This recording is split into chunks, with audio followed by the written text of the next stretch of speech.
further ado, let's get into our next talk. So first up, we have Sergio Garces. Hello, Sergio. Hi, how you doing?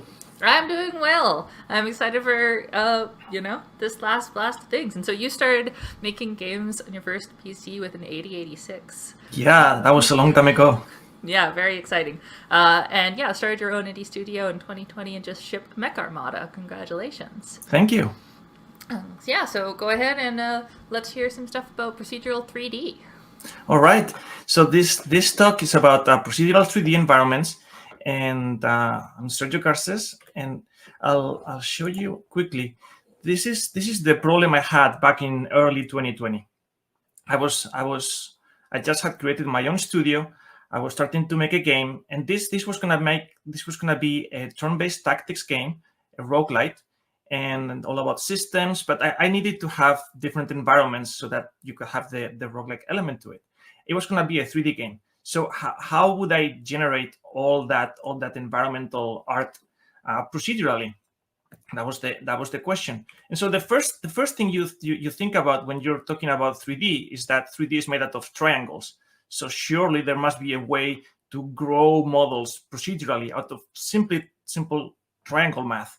And while that's certainly possible, you can use like Perlin noise and fractals and all kinds of fancy things. We're talking about making a game on a budget. Like, I'm a solo dev. I had no funding. I can afford to spend like 5 years or 7 years on this game. And I'm also not looking to make No Man's Sky as my first game, even if I've been making games for a while. So what is an alternative to that? And the obvious answer is using something like kitbashing. Kitbashing is a very common technique that 3D artists use, even when they're not doing anything procedural. When they're modeling something in a modeling package, they will get all of these pieces, almost like Lego pieces, and put them together to create the final model that they're trying to model, they're trying to create. So we can use the same technique for procedural 3D modeling. Now the question is, what does it take to create all of these pieces? When you're talking about 2D, you basically have a picture. It's either pixel art or something a little bit more high res, and then you're done. But with 3D, that's not the case. You start with a concept, which is the 2D picture, and then you have to create the geometry for it. You have to model the triangles, do like a sculptor. Then you have to texture all of that. And we're way beyond the days where a simple color texture would suffice. Now you have to create all of these material-specific textures for reflectivity and all that, and use something like Substance to model all of this. This all seems like a lot of work, and it's going to be very expensive. Like, oh my, so expensive. So what can we do instead? Because we're on a budget here. So how can we do this in a cheaper way? And one option is to use, or at least start with, existing assets. And there is always a stigma associated with using existing assets. And I tend to think about it in the same way as it used to be with game engines. Like, I remember back when using a third-party game engine was like, what are you doing? You have to write your own. Everybody knows that. And today, nobody hesitates in using Unreal or Unity for that. And I think with existing assets, there is a little bit of the same. Obviously, if you're something super specific, either with a game engine or with assets, you're going to have a hard time finding something that exists that already fulfills your requirements. But for environments in particular, it's quite doable. And I tend to think about it almost like casting an actor. If you're about to make a movie, you don't think, oh, I need this character. I better create a brand new person out of nowhere that nobody has seen before, because we don't want the same person into movies. No, you go and look at the list of actors and do some casting and find the right one for your movie. So with existing assets, it's a little bit the same. So where do you find all of this? And luckily, we live in an area where lots of options exist for existing assets. The obvious ones, if you're using Unreal or Unity, is to go to the Unreal Marketplace or the Unity Asset Store. But there are many others that are used by professionals in other fields, even like architecture.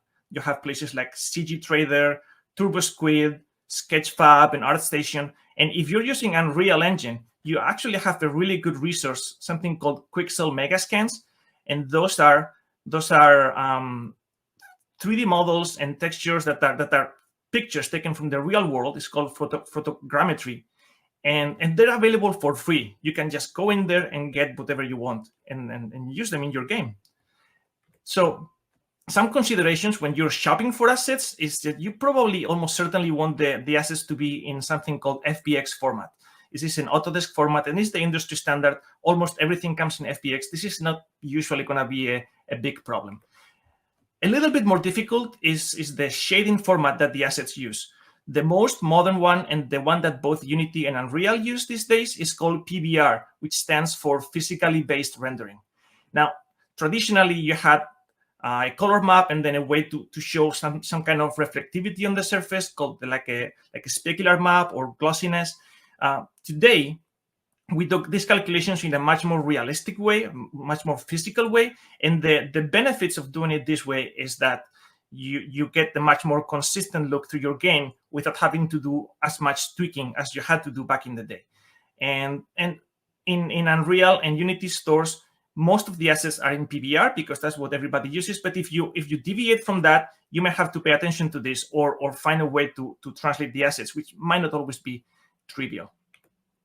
Now, a very important consideration is the art style. The consistency, the coherence of the art style is critical, and this is one of the areas where the asset flips tend to stumble, because they don't spend a lot of time shopping for the right assets. They just get whatever is available, they slap it together, and they ship a game. That's not what you want to do. You want to do something that is high quality. So you have to really pay attention to that. And here we see three castles in three completely different art styles. And it goes beyond the color. If you look at polygon density and the style of the assets themselves, you have to try to match it.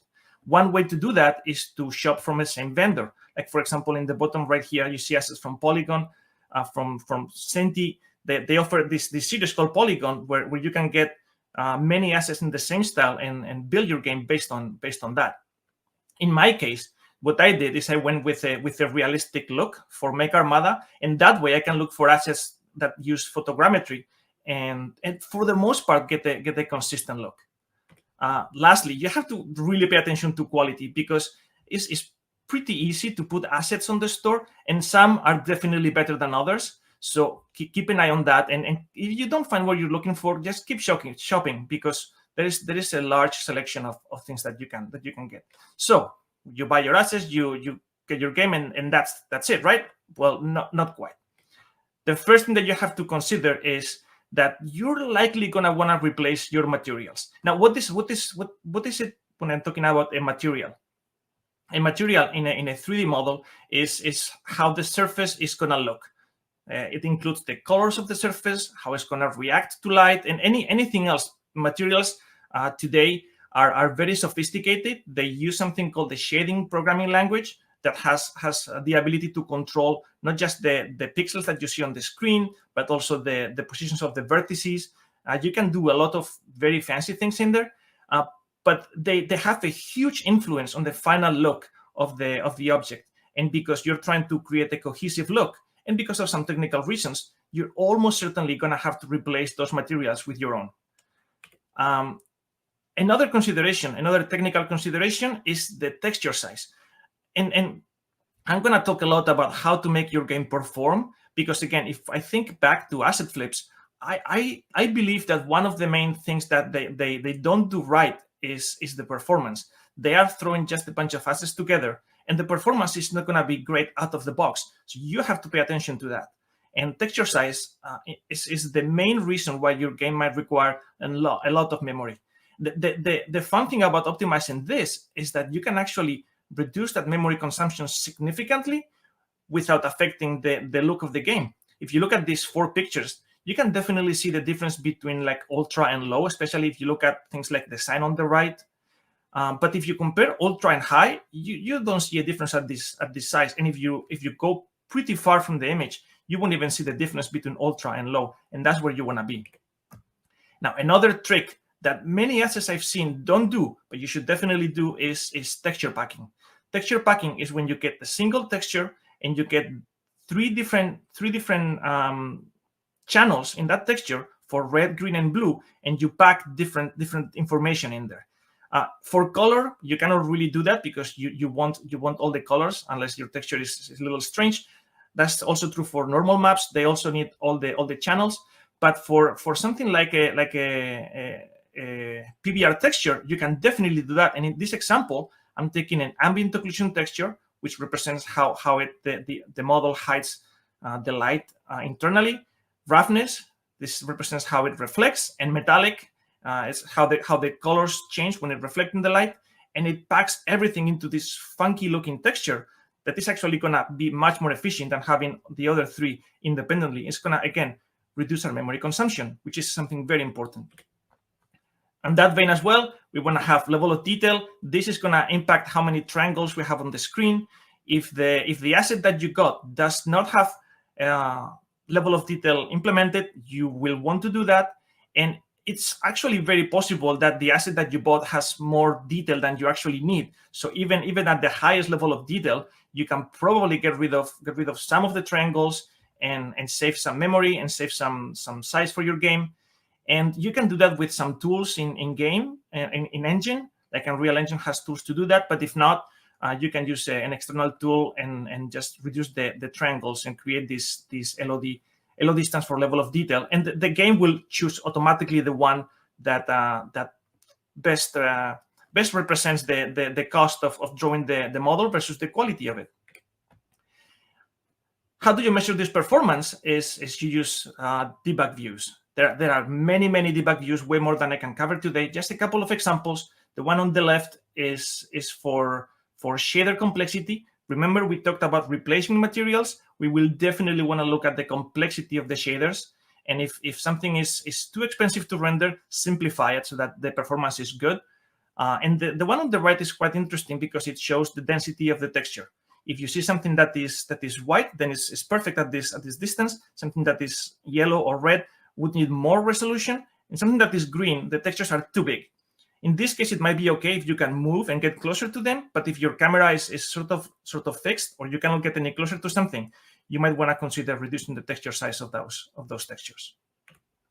Now, in order to do all of this, you don't have to spend a lot of money because we're on a budget. You can use free software. The obvious choice is called Blender. And then for 2D editing, I've been using the GIMP in my project. Both work really well, and you don't really need anything else, frankly. Now we have all of these assets. We've purchased what we want. We saved a lot of money. When I'm thinking about how much it would have cost to create all the pieces that I used in Mech Armada, I tremble. But in reality, I spent just a little bit over $2,000 on them. And now we have to place them. And this is where the more traditional procedural techniques are going to come in place. We're not going to do anything super fancy in here because, again, we're on a budget, so we want the simple solution. So the first solution I took is to have just a fixed environment. So Mech Armada has these little arenas. They're played on a grid, which is 7x9, so it's pretty small, and you play on that, and the background doesn't really come into play. So what I did is I created static backgrounds, and I put them in a little corridor so that the game can place the arena anywhere within this corridor to get a different background, either randomly or in sequence. And they're all themed differently.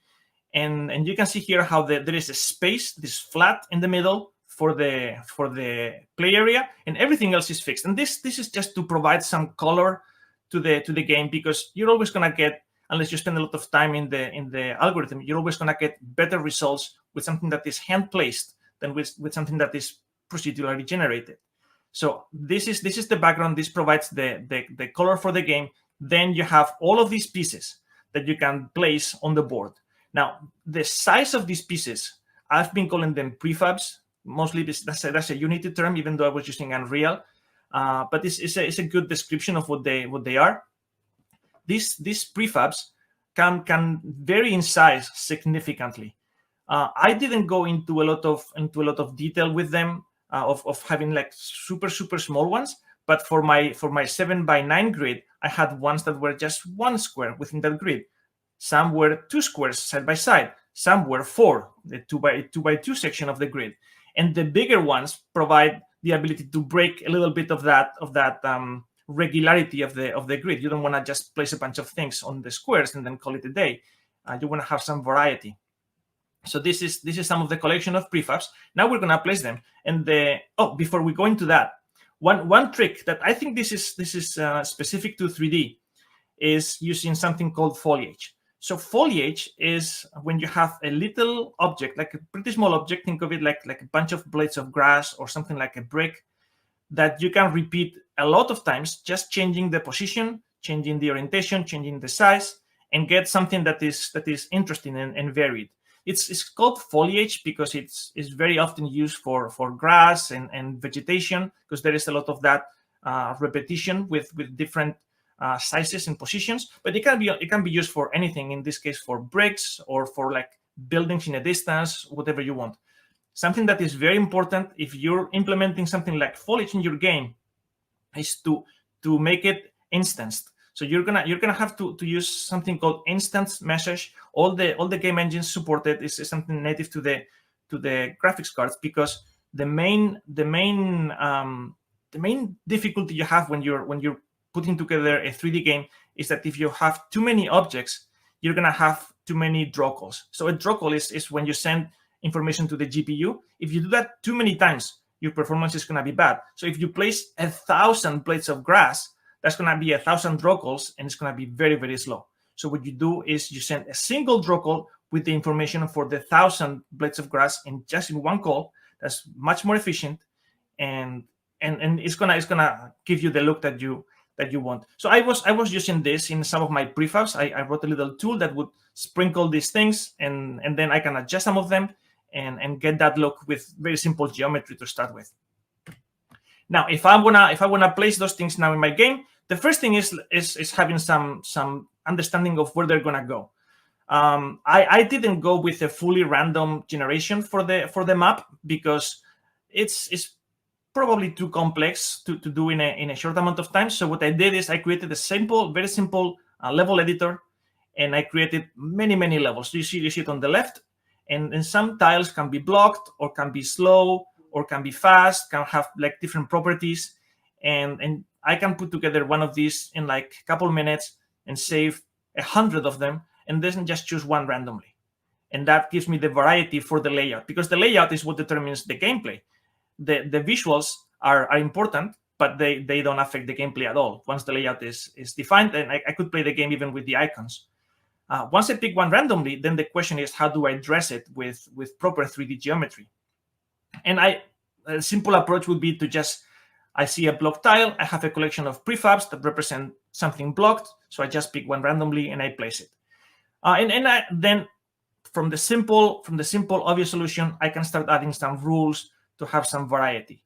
Like, for example, I can have combinations. So if I see two block tiles next to each other, I'm going to try to see if I can place a prefab that is a 2x1. If I see 4 2x2, then I'm going to try to place a prefab that is a 2x2. And I do that also randomly so that it doesn't always match. Another rule that I can add is a limitation on how many of the same models I'm going to have on one screen, so I don't end up with a screen that is just randomly all school buses or something like that. Then I'm going to look at the environment, because I'm moving within this corridor and I dressed the environment already. I'm going to look at the environment and pick only from a pool of assets that match that environment. Again, because I don't want to have something that is weird. If I have, like in this image, I have some pipes and they match the pipes in the environment, it wouldn't make sense to have them in here. It wouldn't make as much sense. So I have my pools of prefabs matching the environment, and with little rules like that, you can start getting a lot of variety out of very simple logic and just a bunch of prefabs. Now, if you want to go for something more complex, you want to keep adding more logic, then you're getting into something like wave function collapse. There were some talks already about WFC. I'm not going to go into detail. The way I tend to think about it is like you're playing Carcassonne, the board game Carcassonne, but instead of being given a piece and finding a place to put it, you can choose whichever piece you want. But the rules still apply, that you can only put tiles with a path connected with another path, and cities with cities. So the same is true for wave function collapse, and it just helps you pick randomly pieces while still maintaining the constraints. So you pick a random piece, you place it, that updates the constraints all around it, and then you pick another one and you do the same thing. So I used this to populate my roads, because with roads I couldn't just place random tiles and hope that it would make sense. So that's why I used this algorithm to have a much more coherent a look to it. And again, once you have the prefabs and the logic, then you can expand on this with the logic from some of the other presentations that we saw even today. The other idea that you can have with 3D is to have mutation within the prefab itself. So in this case, all of these objects are the same object internally. They're just a simple car. However, when I place a car, I don't just place it and they all look the same. I want to have variety. Like, the simple way to do that is to just have some rotation, some offset within what's allowed. Some prefabs will allow it, some won't. But in the case of this car, I actually have like 3 different models for the car. I have a small one, and like a sedan, and a pickup truck. And then I can change the color. I can change if the door is open or closed. And with this, I can have something like this, which is the same object just 6 times, and it still looks quite varied and different. And we're stacking all of those techniques just to get that variety. Now in 3D, this is a little bit unique. This last consideration, which is lighting. It's possible to have lighting in a 2D game, and some do, but in 3D you pretty much have to have it unless your game is very stylized in some way. So with lighting, the nice thing about this is that a number of years ago, it would have been very difficult to have a fully procedural 3D game, because lighting is very expensive to calculate. Generally, you can only have a few dynamic lights at the same time, because the more you have, the more expensive it is to render. Each pixel that you render have to have the calculation for each of the lights that is dynamic. So people used a lot of tricks to have static lighting, like light maps, which are texture maps that are very cheap to use in rendering, but that provide the same look, or even better. Luckily today we have good solutions for dynamic lighting. In Unreal Engine 5, there is Lumen, which has even real-time global illumination. That's the gold standard for realistic lighting in 3D. But even without that, my game Mech Armada was done in Unreal Engine 4. I simply placed a directional light that represented the sun. It's just light in a single direction, and that was dynamic. And then the shadows, they kind of have to be dynamic, at least partially, for the objects that move. And with that, it was enough. The performance was good, and I was able to place objects as I wanted. In every game, you're going to have some objects that are lit dynamically because they're going to move. However, the quality of the lighting is probably not going to be the same. So if you have like a dungeon crawler and you have lots of lights like torches that don't really move or things like that, you may have some difficulty translating those into dynamic lights. So you may have to use a different lighting solution or change the style of your game. But this is a consideration that you probably wanna keep an eye on in case it becomes a problem. So with this, we have gone from getting some assets from the store, doing some shopping for the assets that we want, keeping into account that we want to have a cohesive look. That's very important.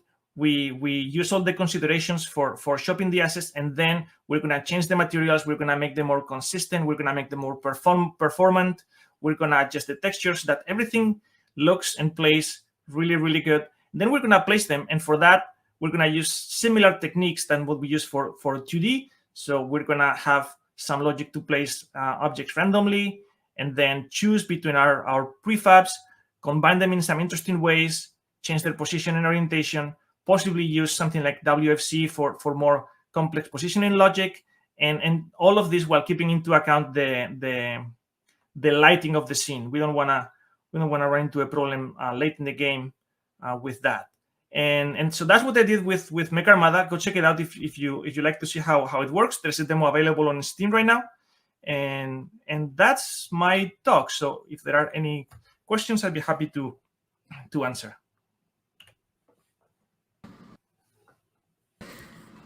Excellent.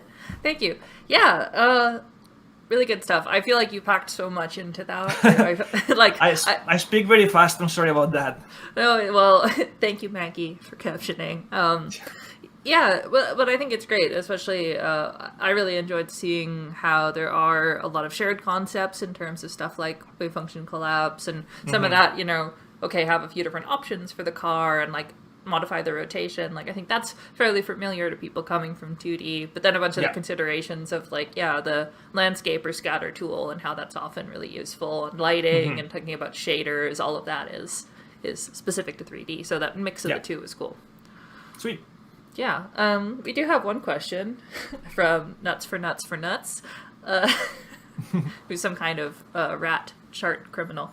Okay.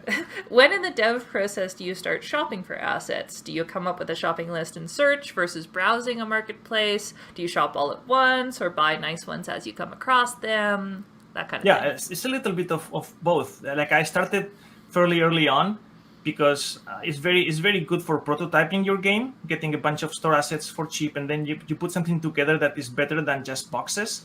So that's really good early on, and that already gives you an idea of what things are gonna look.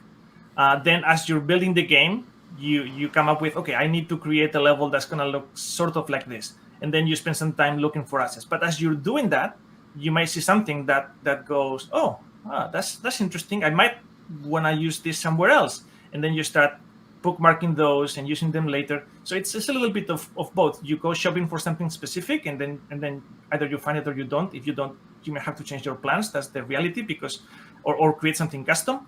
But at the same time, as you're shopping, you might see something like, oh, look, this is a pretty cool car or castle or something else, and then use that somewhere else. Yeah, that makes sense. Which I found interesting, because I've definitely experienced artisan projects I've been on, starting with a lot of assets from the asset store that are more temp, and then over time you learn more about your game and you start to have a better idea of like, okay, where is it worth actually making custom assets for this? Like maybe we thought that the cars were going to be the most important thing, but the further we got into development, we're like, actually no, the cars are fine, we're going to focus on this other thing, so that's the one we'll make custom. Yeah, and starting with existing assets is also a really good way, even if you're an artist, because then you can take something and modify it into something else that is more specific to what you want. And if you're not an artist, you're going to have to learn a little bit, because at least of technical art. Because like I said, it's very rare to get something from the store and be able to use it straight in your game without any modifications. You're going to have to make changes to it. You're going to have to adjust it. And you're going to have to know how to do that, even if it's just move a bunch of triangles or change the color of a texture or small things like that. You will have to do it. But if you're an artist, by all means, get something, use it as a starting point, and then build your own. Yeah, totally. And I'm curious too. I know that something I've experienced, especially using things like UE4, is there'll be like lots of sources online where people are just showing like a tutorial of a video, or have something about like, hey, here's a shader graph that I came up with, or like, hey, here's some like lighting specifics that I came up with. Like, is that also something you sometimes go looking for, of like, it's not exactly an asset that's packaged up, but kind of, there are websites that are just like, here's a bunch of cool shaders people have written. Yeah, absolutely, because shaders these days are so complicated that if you're looking for a specific effect, like in my case, I was looking for a hologram effect. So I went shopping for something like that looked like that, and then what I do is I open it and I look inside. It's like, oh, so that's how he did it, and I can take some of the pieces and put them together myself. It's also a very good place to go for things that you just maybe don't know how to do, and you get somebody else to do it for you. And again, I find it rare that you can just drop it and it's just gonna work perfect. But for the most part, it can save you a lot of time and a lot of grief. Yeah, and it's a great way to learn too. Like, I feel like everything that I've learned about shaders, I guess I shouldn't say that, other than my comp sci degree where I technically took some of this. But more importantly, it's been just, taking apart shaders I've gotten from other people and things, and looking at, how things work, and you tweak a value there and see what happens. Yeah. Yeah. Excellent. Well, thank you so much. Thank you.